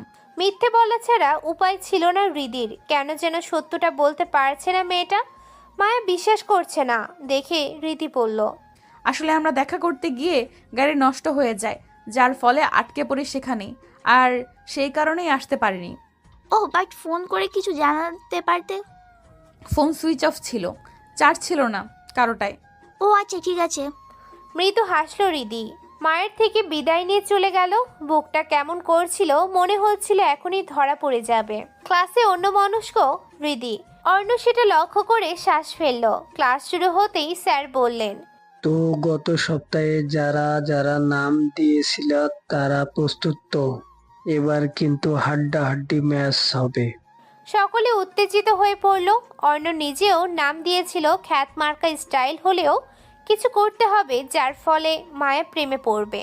ক্লাস শেষে সবাই মাঠে আসলে আসল হই হুল্লোড় পড়ে গেছে। সবাই বেশ আনন্দ উল্লাস করছে। একে একে অনুশীলন শুরু হলো। অর্ণকে কেউ পাত্তা দিচ্ছে না। চশমা ঠেলে একটা ছেলের কাছে গেল অর্ণ। ছেলেটা হাসতে হাসতে বলল, তুমি পারবে না খোকা। যার ফলে সবাই হাসাহাসি শুরু করে দিল। অর্ণের ইচ্ছে হলো ছেলেটার মাথা ফাটিয়ে দিতে, তবে চুপ করেই রইল। একে একে খেলছে সবাই। অর্ণ শুধুই ফিল্ডিং করে যাচ্ছে। সকলে হাঁপিয়ে গেলে অর্ণ ব্যাট হাতে নেওয়ার সুযোগ পেল। ঠিক তখনই একটা ছেলে এসে বলল, ফিলিংস কর তুই, এভাবে সময় নষ্ট করিস না। চোমেরে ব্যাটটা নিয়ে গেল। অর্ণ দাঁতে দাঁত চেপে সব সহ্য করলো। মায়ের দিকে তাকিয়ে দেখলো চারপাশে চোখ বুলাতে ব্যস্ত। অর্ণকে যেন দেখছেই না। মেয়েটাকে বাগে ফেলা বড্ড দুষ্কর না হয়ে যায়? ক্রিকেট খেলা শুরু হবে এখনই। থার্ড ইয়ার আর ফাইনাল ইয়ারের খেলা। সকলের মাঝে উত্তেজনায় ভরপুর। অনুশীলনে ফিল্ডিং ভালো করাই অর্ণকেও সিলেক্ট করা হয়েছে। তবে সবার শেষে ওর নাম টচ করা শুরু হলো। টর্চে জিতে ফাইনাল ইয়ারের স্টুডেন্টরা ব্যাটিংয়ের সিদ্ধান্ত নিল। অর্ণ যদিও অলরাউন্ডার, তবে ওকে বল করার সুযোগ দেওয়া হলো না। দলের নেতা বল করায় 1 ওভারে 22 রান চলে গেল। শর্ট টাইমের ম্যাচ হওয়াতে T10 নিয়ে খেলা হবে, অর্থাৎ 10 ওভার হবে। প্রথম ওভারে 22 রান পেয়ে প্রতিপক্ষ দল বেশ প্রফুল্ল। থার্ড ইয়ারের মাথায় হাত, তবে ক্যাপ্টেনকে কিছু বলার সাহস কারণ নেই। পরের ওভারে হোয়াইট বল হলো 2টো, যার ফলে এক্সট্রা 2টো রান পেয়ে গেল। সবাই যেন ঝিমিয়ে গেল। যা তা অবস্থা একেবারে। হৃদির কাঁধে মাথা রেখে মায়া বলল, হারবে নিশ্চিত। কি প্লেয়ার দেখছো? কেউ চশমা পরে, কেউ তো শুকনা কাঠি। দেখা যাক। দেখা যাক না, দেখে নিও। মৃদু হাসলো হৃদি। গ্যালারিতে বসে বসে চারপাশে চোখ বুলালো হৃদি। ভেতরটা আনচান করছে। হেরে গেলে সিনিয়র গার্লদের ট্রিট দিতে হবে। কপালে হাত দিয়ে আনমনে হৃদি বলল, কেন রে রিধি, কেন এই হাবাদের সাপোর্ট টানতে গিয়ে সিনিয়রদের সাথে চ্যালেঞ্জ নিলি? ঠিক তখনই একদম বাউন্ডারির কাছ থেকে ম্যাচ ধরে নিল অর্ণ। পুরো মাঠে হইচই রটে গেল। হৃদি তো লাফিয়ে উঠল। মায়া তখন নিশ্চুপ, কেন যেন খুশি হতে পারলো না। অর্ণকে কেমন যেন লাগে ওর। হৃদি মায়ার হাত চেপে বলল, দেখলে কি সুন্দর আউট হয়ে গেল। উফ, কি যে আনন্দ হচ্ছে। উত্তরে শুধুই হাসলো মায়া। এতক্ষণ পর সবাই যেন অর্ণের দিকে মনোযোগ দিল। অর্ণ শুধুই মাথায় চুলকাচ্ছে। ক্রিকেটটা বেশ ভালোই রপ্ত করেছে ও, বাট এদেরকে কে বোঝাবে? পরপর ছক্কা হাতিয়ে নিল ফাইনাল ইয়ারের স্টুডেন্টরা। পুরো মাঠের একবার শান্ত হয়ে গেল। অর্ণ ক্যাপ্টেনকে বলতে চাচ্ছিল একজন ফাস্ট বলারকে পাঠাতে, তবে দলনেতা ওকে পাত্তা দিল না। স্পিনার বল করতেই আবারও 6 হাতিয়ে নিল। মাথায় হাত সকলের। হাই হতাশ চলল। অর্ণের ইচ্ছে করছে দলনেতা চুল ছিঁড়ে দিতে। ফাউল নির্দেশনা দিচ্ছে ও। অর্ণ দাঁড়িয়ে দাঁড়িয়ে দেখতেই লাগলো। আবার একজন এর প্যাডে লাগলো বল। সঙ্গে সঙ্গে জোরালো আবেদন করলো বলার, অ্যাম্পিয়ার সুন্দর করে হাত উঁচু করে দিলেন। মাঠে হৈ হৈ শুরু হলো। অর্ণ এসে জড়িয়ে ধরলো বলারকে, তবে দুঃখজনকভাবে ওকে পাত্তা না দিয়ে ক্যাপ্টেনকে জড়িয়ে ধরলো ছেলেটা। উফ উফ ভাই যে কি শান্তি লাগছে। খুব ভালো করেছিস, ভালো বল হয়েছে, গুড। হতাশা নিয়ে আবার ফিল্ডিংয়ে গেল অর্ণ। মায়া হৃদির গায়ে হালকা করে স্পর্শ করে বলল, দেখলে অর্ণকে ওরা পাত্তা দিচ্ছে না, বাট অর্ণ কিন্তু ভালো খেলছে। দেখলাম, তবে আমার ইচ্ছে করছে ক্যাপ্টেনের গলায় দড়ি বেঁধে দিতে। হো হো করে হেসে উঠল হৃদি। মায়া খেলা দেখায় মনোযোগী হলো। পরপর দুটো ক্যাচ ধরে আউট করলো অর্ণ। এবার সবাই অর্ণের দিকে তাকালো। অর্ণের নির্দেশনা অনুযায়ী বলার ডাকা হলো। 10 ওভার শেষে ফাইনাল ইয়ারদের সংগ্রহ হলো 123। প্রথম 5 ওভারেই 80 রান হাতিয়ে নিয়েছে ওরা, যার ফলে কিছুটা কঠিন হলো ম্যাচ। অর্ণ এসে বলল, যেহেতু বল কম তাই ভালো দুজনকে দিয়ে ওপেন করালেই ভালো হবে। কয়েকজন সায় জানালো, তবে ক্যাপ্টেন বদের হাড্ডির মতো পরিচয় দিয়ে ভালো ওপেনার পাঠালো না। ফ্যাল ফ্যাল করে তাকিয়ে রইল অর্ণ। এর কি মাথা খারাপ? অ্যাম্পায়ার বাঁশি ফু দিয়ে সবাইকে দাঁড়াতে বলল। সকলে পজিশন নিতেই কাউন্ট শুরু হলো। 10, 9, 8, 7, 6, 5, 4, 3, 2, 1 অ্যান্ড স্টার্ট। ম্যাচ শুরু হলো। 3টে বলের একটাও মারতে পারল না ব্যাটসম্যান। সবাই হতাশাগ্রস্ত। অর্ণ মনে মনে ভয়ানক গালি প্রদান করলো। তবে পরের বলেই একজন আউট হয়ে গেল। চারপাশ তখন নীরব, যেন একটা কাকও নেই এখানে। ঠিক তখনই ক্যাপ্টেন ব্যাট নিয়ে নামলো। সবাই হো হো করে বলে চিৎকার করে উঠল। তবে হতাশাজনকভাবে প্রথম বলেই ক্যাচ আউট হয়ে গেল। সকলের চোখে মুখে পুনরায় হতাশা এলো। ক্যাপ্টেনের মাথাটা নিচু, রাগে দুঃখে ব্যাটটা ছুঁড়ে মারল। পুরো মাঠ থম মেরে গেছে। পরবর্তী ব্যাটসম্যান নামলো মাঠে। সকলের প্রার্থনা যেন আউট না হয়। বেশ ভালোই খেললো সে, তবে দলের সংগ্রহ যখন 90 রান, তখনই স্ট্যাম্প আউট হয়ে গেল। আছে 3 ওভার, রান দরকার 33। সকলের মাঝে হৈ হৈ পড়ে গেল। মায়া বলল, ছেলেটা বেশ খেলেছে, তবে 18 বলে 33টা রান করা বেশ কষ্টের নয়। মনে হচ্ছে জিতে যাব। সকলের চিন্তা ভাবনার মাঝে পানি ঠেলে দিয়ে 3 জন ব্যাটসম্যান পরপর আউট হয়ে গেল। এখন সব বলার একে একে নামানো হলো। বলে বলে রান হলো 110। আছে 5 বল। ঠিক তখনই একজন আউট হয়ে গেল। অর্ণের মাথায় হাত। জেতা ম্যাচ কি হারতে হবে? 4 বলে প্রয়োজন 14 রান প্রয়োজন। সর্বশেষ রয়েছে অর্ণ। সবাই মুখ বাঁকিয়ে ওকে পাঠালো। অর্ণের বুকটা ধিম ধিম করছে। যদিও খুব ভালো খেলে, তবে কখন কি হয় বলা কষ্টসাধ্য। ব্যাটসম্যানের সাথে আলোচনা করলো অর্ণ। প্রথম বলটা অর্ণ মারল। দৌড়ে 2 রান সংগ্রহ করলো ওরা। এখন 3 বলে প্রয়োজন 12 রান। সবাই তীব্র উত্তেজনায় বসে আছে। অর্ণ ব্যাটসম্যানকে বুঝিয়ে দিল কি করে কি করবে। তবে বলটা খুব জোরে হওয়ার কারণে মাত্র 1টি রান সংগ্রহ করতে পারলো ওরা। অর্ণের হাত কাঁপছে এবার। 2 বলে 11 রান প্রয়োজন, অর্থাৎ 2টো ছক্কা লাগবে। মনে মনে সৃষ্টিকর্তাকে স্মরণ করলো ছেলেটা। সবাই দাঁড়িয়ে পড়েছে। এমন উত্তেজনায় যেন কেঁদে দিবে সকলে। বল করা হলো। অর্ণ সর্বোচ্চ চেষ্টা করে মারলো বল। সোজা গ্যালারিতে বল পড়লো। পুরো মাঠে হৈ হৈ পড়ে গেল। তীব্র উত্তেজনায় চোখে পানি চলে এলো মায়ার। কেন এমন করলো ওর জানা নেই। এখন 1 বলে 5 রান প্রয়োজন। 4 হলে ড্র হবে ম্যাচ। অর্ণ মাটিতে চুমু খেলো একবার। আল্লাহর কাছে প্রার্থনা করে দাঁড়ালো। বল আসতেই দিল ড্রাইভ করে। এত জোরে দেওয়াতে ব্যাটস ভেঙে গেল কয়েক হাত দূরে।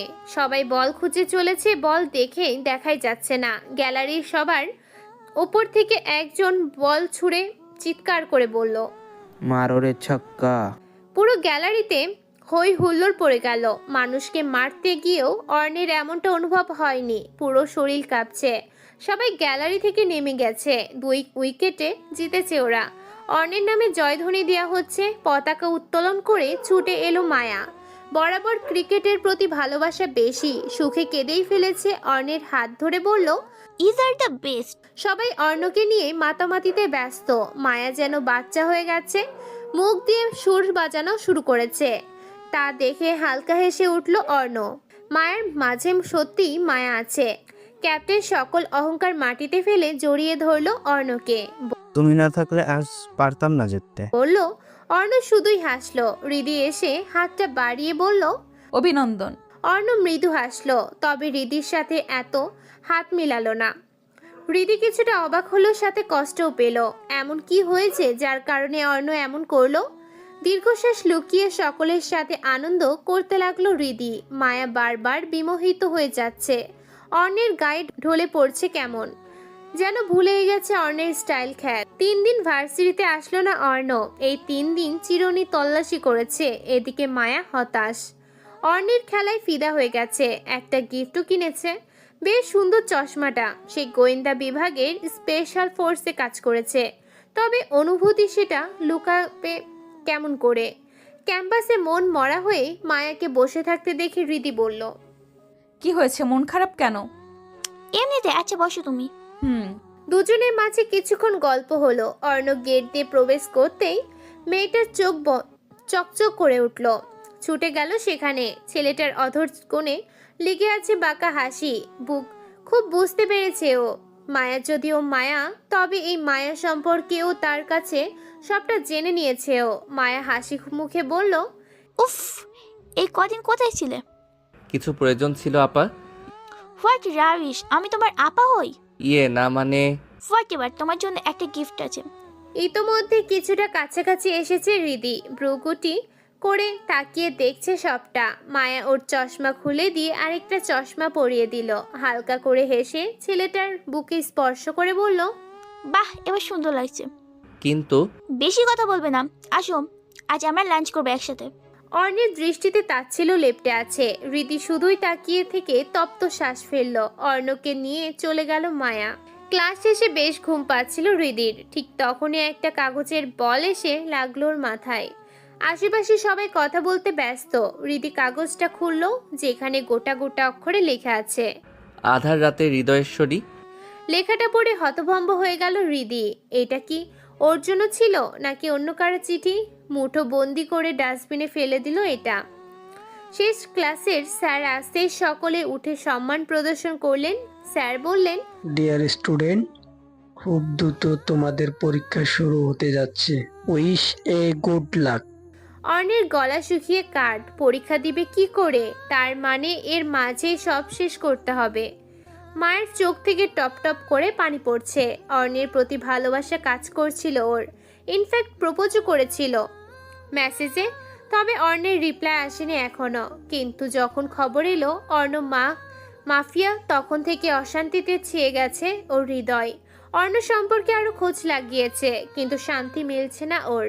কি করবে বুঝতে পারছে না। চোখ মুখ মুছে নিয়ে উঠে দাঁড়ালো।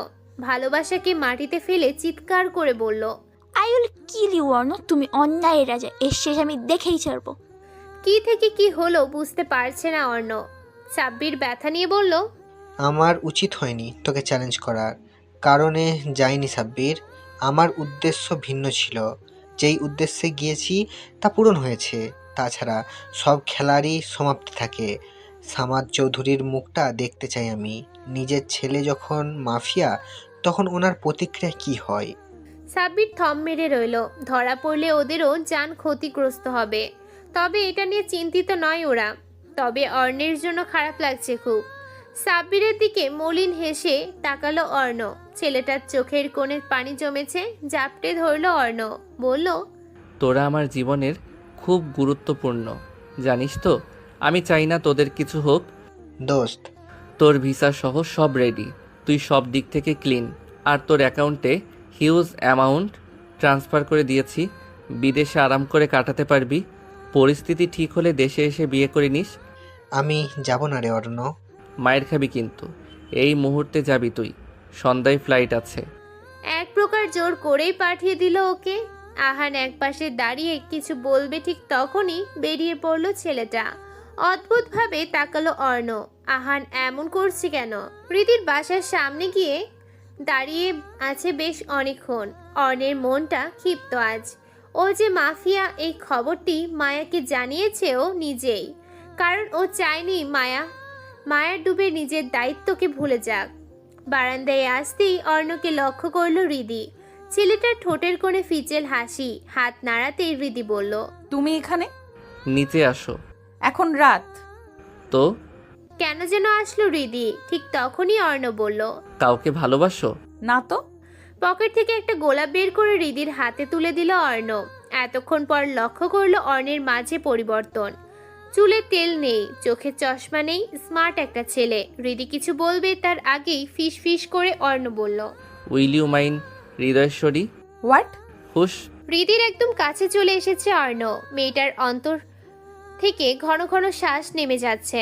অর্ণ নিজের কণ্ঠ পরিবর্তন করে বলল, বেশি কথা বললে ভয়ানক কিছু হয়ে যাবে। ভয় পেয়ে তৎক্ষণাৎ হৃদি পালাতে গেল। ঠিক তখনই এক টানে ওকে গাড়িতে বসিয়ে দিল অর্ণব। তারপরে নিজেও এসে বসলো। চিৎকার করতে লাগলো মেয়েটা, তবে সে শব্দ গাড়ির বাহির পৌঁছালো না। হৃদির অবস্থা নাজেহাল, ও ভয় পাচ্ছে। অর্ণ বলল, এমন করলে যা করিনি তা করতে বাধ্য হব। তুমি মাফিয়া, তুমি সেই ভয়ানক লোক। I hate you. ছাড়ো আমায়। আমি তো কাউকে কিছু বলিনি। কি দোষ আমার? তোমার দোষ? কেন, তোমার কোনো দোষ নেই। এমন অদ্ভুত দোষের কথা জীবনে শোনেনি হৃদি। দুঃখে কষ্টে গলা ছিঁড়ে কাঁদছে মেয়েটি।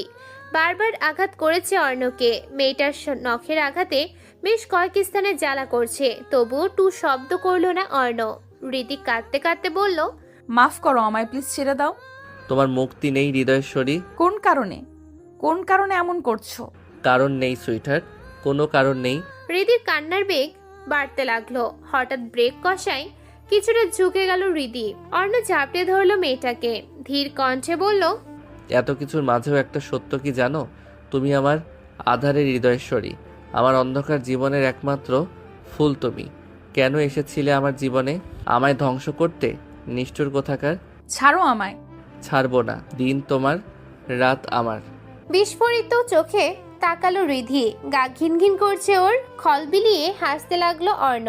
মেয়েটির এলোমেলো চুলে হাত গলিয়ে বলল, ভয় নেই, আমি খারাপ মাফিয়া, তবে সম্মানে আঘাত করব না মাই লাভ। তুমি শুধু আমার কাছে থাকবে, তাহলেই হলো। হৃদি বুঝতে পারছে না কি হচ্ছে। অর্ণ ওকে ছেড়ে ড্রাইভ করতে লাগলো। বুকটা কেমন পরিপূর্ণ লাগছে। হৃদিকে ছাড়া বাঁচবে না ও, কোনোভাবেই না। মাঝ রাস্তায় কোনো মানুষকে দেখে গাড়ি থামিয়ে দিল অর্ণ। আহানকে দেখেই নেমে গেল। ব্রুকুটি করে তাকিয়ে আছে অর্ণ। আহান বলল, ছাড় ওকে। ছাড়বো না। রাগ উঠাবি না অর্ণ। তুই আমাকে ধমকাচ্ছিস? হ্যাঁ, ধমকাচ্ছি। কোন অধিকারে? তোর বড় ভাই হওয়ার অধিকারে। হো হো করে হাসতে লাগলো অর্ণ। আহান অবাক হয়ে তাকিয়ে অর্ণ বলল, ডাফার, হারামি না হলে এমনটা করতে পারতি না। মানে? দুজনের পাপ ঢাকতে গিয়ে আমাকে সবাই মিলে নর্দমায় ফেলে দিলি তোরা। ঢক করে উঠল আহানের বুক। চিৎকার করতে লাগলো অর্ণ। কি ভয়ঙ্কর আর বিকট সে শব্দ। আহান কাছে আসতে অর্ণ বলল, ডোন্ট টাচ মি। তুই আমার ভাই না, তুই হলি অগ্নি লাভার। ঘৃণা করি তোদের। সবার ভালোবাসার পেছনে আছে শুধুই ঘৃণা আর ঘৃণা। আমার কথা শোন অর্ণ। কি বলবি বল। দেখ অর্ণ। হাত উঁচিয়ে বাধা প্রদান করলো অর্ণ। চোখের পানি মুছে দিয়ে অর্ণ বলল, সামাদ চৌধুরীর সাথে বিয়ে হলো অহিতা খানের। এরই মাঝে সামাদ চৌধুরীর ভাই তারেক চৌধুরীর সাথে প্রণয়ের সম্পর্ক হলো অহিতা খানের ছোট বোন শরীফা খানের। আর তাদের পাপ হয়ে জন্ম নিলি তুই। শেষ কথায় চোখ বন্ধ করে ফেললো আহান। অর্ণের চোখে তাচ্ছিল। আমার জন্মের পর সামাদ চৌধুরী আর অহিতা চৌধুরী বিদেশে চলে যান। আমি ওখানেই বড় হই। আমার যখন 16 বছর তখন দেশে আসি আমরা। তবে এর মাঝে ঘটে বিপত্তি। দীর্ঘদিন সংসার করার পর তারেক চৌধুরী তোকে ছেলে বলে স্বীকার করছিল না, কারণ উনি এই সম্পর্কটাকে আগাতে চাননি। ইতিমধ্যে তোরই ভাই পূরবের বয়স 13 হয়েছে। পূরব লিগ্যাল সন্তান হলেও তুই ছিলি অবৈধ। তারেক চৌধুরীর সন্দেহ ছিল তুই হয়তো ওনার সন্তান নয়। তখন থেকেই খালামণির সাথে ঝগড়া হতে থাকে। এক পর্যায়ে ডিভোর্সের সিদ্ধান্ত হয়। মা খালামণিকে খুব ভালোবাসতো। বাবার সাথে ঝগড়া হতে থাকে এই নিয়ে। তখন বাবাকে বলছিল, তোমার ভাই ধর্ষক। কিন্তু আমি ধর্ষক শব্দটা শুনেছিলাম শুধু। তারপর মা আবার বললেন, আমার বোনকে ধর্ষণ করে। এই অবধি বলার পরই আমাকে দেখে ফেলেন বাবা। মাও থেমে যায়। তবে আমি উল্টোটা বুঝে চিৎকার করে বাবাকে অপমান করতে থাকি। রাগে বেরিয়ে যাই। বাবা মাকে আঘাত করেন। আর সেই আঘাত মিশ্রিত শরীর নিয়ে নিচে নামতে যেতেই মা পড়ে যান আর সেখানেই মৃত্যু হয়। বাবার সাথে আমার সম্পর্ক নষ্ট হলো। তোকে তো আগেই হোস্টেলে রেখে পড়াশোনা করাচ্ছিল। আমি চিনতাম না তোকে, কারণ দীর্ঘদিন আমরা বিদেশে ছিলাম, কারোর সাথে যোগাযোগ ছিল না। তবে পূরবকে আমার বাবার পাপ অর্থাৎ ভাই হিসেবে জানতে পারি। সব কিছুর মাঝে পাগল হয়ে যান আন্টি, আর সবাই চুপ হয়ে যায়। শুধুমাত্র তোকে অবৈধ তকমা থেকে বাঁচানোর জন্য পরিবার থেকে আলাদা করা হয় তোকে। ইনফ্যাক্ট তোর জন্য পূরবকেও আমার চোখে অবৈধ হতে হয়। আর সবথেকে মজার হলো, তারেক চৌধুরীর সম্মান বাঁচাতে আমার দাদি আম্মা আমার বাবার উপর শর্ত রাখেন যাতে করে কেউ কিছু না জানতে পারে। সবটা জেনেও চুপ করে থাকে সবাই। এর মাঝে আরেকটা ঘটনা বলি। বাবা দাদি আম্মার সন্তান হলেও তারেক চৌধুরী হলেন পালিত সন্তান, তবে বাবার থেকে অধিক ভালোবাসতেন তিনি তাকে। সেই কারণেই তারেক চৌধুরীর 7 খুন মাফ হয়ে আমার আর বাবার মাঝে সৃষ্টি হলো কলহ। অথচ তারেক চৌধুরী তখন দেশ ছেড়ে বহু দূরে। দাদি আম্মা সবটা অনুভব করলেন। তখন থেকে বাবার প্রতি করুণা হলো আর বললেন সবটা আমাকে জানাতে। কিন্তু বাবা চাইছিলেন না প্রিয় ভাইয়ের মুখোশ খুলতে। কিন্তু এভাবে স্বার্থ ঠিক করতে করতে সবাই আমাকে জ্বলন্ত দাবানলে ফেলে দিল। আর এর সাক্ষী হলি তুইও। নিজের বাবার পাপ ঢাকতে, তোর অবৈধ তকমা ঢাকতে আমার সঙ্গ দিলি। যখন আমি পুরোপুরি নষ্ট হয়ে গেছি, তখন কেন আজ বলতে যাচ্ছিলি সবটা? আহানের চোখ থেকে পানি ঝরছে। অর্ণের বলা কোনো কথাই মিথ্যে নয়, একদমই সত্য বলেছে। তবে অর্ণকে খারাপ কাজ করতে দেয়নি আহান। অর্ণ নিজেও তো খারাপ নয়, বরং কতগুলো মানুষের খারাপ দৃষ্টির শিকার। লোকের চোখে মাফিয়া। অর্ণ চোখ মুছে বলল, শোন ভাই, অনেক হয়েছে, তোদের সবাইকে মুক্ত করলাম আমি। সবাই ভালো থাক। তবে এই মিথ্যের শহরে থাকবো না আমি। অর্ণ, আরও কিছু জানতে চাস? কিছুদিন আগে এসব জেনেছি আমি, আর তোর প্রতি সন্দেহ থেকেই পূরবকে আঘাত করতে যাই। সেদিন যখন ওর জন্য তুই নিজে আঘাতে বুক পেতে নিলি, তখনই আমার সন্দেহ ঠিক বলে প্রমাণিত হয়। জীবনে অনেক ভুল করেছি, এখন সমস্ত ভুল শুধরে নেওয়ার চেষ্টা করব। ভাই শোন আমার কথা। অর্ণ কিছুই বলল না। হৃদি হতবাক হয়ে তাকিয়ে মেয়েটার গালে হালকা করে স্পর্শ করলো অর্ণ। খুব যত্ন নিয়ে কপালে ঠোঁট রেখে বলল, ভালো থেকো আধারের হৃদয়েশ্বরী। তোমাকে আহান ভালোবাসে। আমি তো পাপের রাজ্যে বাস করি, এই পাপ থেকে মুক্তি নেই আমার। আহান আর হৃদি তাকিয়েই রইল। অর্ণ চোখ বন্ধ করে নিজেকে সামলে নিল। যাওয়ার পূর্বে হৃদির দিকে অস্থির চোখে তাকিয়ে রইল। এখানেই জীবনের শেষ সমাপ্তি হবে হয়তো। এত ব্যথা কেন ওর? মায়ের হাতে রিভলভার। অর্ণের প্রতি তীব্র রাগ নিয়ে এগিয়ে এলো ও। অর্ণ বুঝতে পারল মায়া ওকে মারার জন্যই এসেছে। মেয়েটার রক্ত লাল, চোখ কেমন টলমল করছে। হাসি মুখে বেরিয়ে এলো অর্ণ। মায়া তাচ্ছিল্য করে বলল, মাফিয়া। হ্যাঁ মাফিয়া আমি, ব্যর্থ এ জীবন। নাটকবাজ, আজ তোর মৃত্যু হবেই। হাসলো অর্ণ। চোখ থেকে বিতৃষ্ণা ছড়ছে। অবশ্য অর্ণের নামে এনকাউন্টার দায়ের করা হয়েছে। মায়া রিভলভারের ট্রিগারে হাত রাখলো। অর্ণ দীর্ঘশ্বাস ফেলে দাঁড়িয়ে রইল। পেছনে কতগুলো গাড়ি আসছে, বোঝার বুঝে নিল অর্ণ। কিছুটা এগিয়ে এলো ও। মায়ের জ্ঞান নেই কোথাও। শুক্র ঢোক গেল অর্ণ। মায়ের হাতটা চেপে ধরে রিভলভারের ট্রিগারে চেপে দিল। সঙ্গে সঙ্গে একটি বুলেট এসে ক্ষত বিক্ষত করে দিল ওকে। চোখ থেকে পানি ঝরছে। মায়ের হাত কাঁপছে। ও চায়নি শুট করতে, এটা শুধুই ভয় দেখানোর জন্যই ছিল। তৎক্ষণাৎ 3টে গাড়ি এসে থামলো, যেখানে অর্ণের পুরো পরিবার আছে। রীতি গাড়ি থেকে নেমে বেরিয়ে চিৎকার করে উঠল। চোখ বন্ধ হওয়ার পূর্বে অর্ণ দেখতেও পেল তার আধারের হৃদয়েশ্বরী ছুটছে তার কাছে, অথচ তার সময় নেই। এত ব্যথা কেন হৃদয়ে? অর্ণের হাতটা স্পর্শ করলো হৃদি। চেঁচিয়ে বলল, আমাকে ফেলে যাবে না তুমি, যাবে না অর্ণ। আমি যাব না, পারবো না বাঁচতে। অর্ণ হাসলো। মেয়েটার গলায় মুখ ডুবিয়ে একটা শ্বাস নিল। ফিসফিস কণ্ঠে বলল, এই মিথ্যের শহরে আমি শ্বাস নিতে পারি না দিদি, আমি শ্বাস নিতে পারি না। তবে জেনে রেখো, আমার আধারের হৃদয়েশ্বরী তুমি। কষ্ট হয়ে খুব ভালোবাসি যে, ব্যর্থ জীবনে তোমায় সঙ্গী করে আধারে ডুবিয়ে দিতে চাই না আমি। তুমি থেকো শুধু আমার কল্পনায় আধারের হৃদয়েশ্বরী হয়ে। শ্বাসটা ফেলল অর্ণ।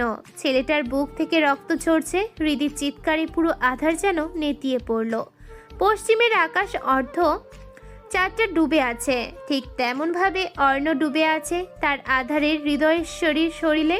আসসালামু আলাইকুম।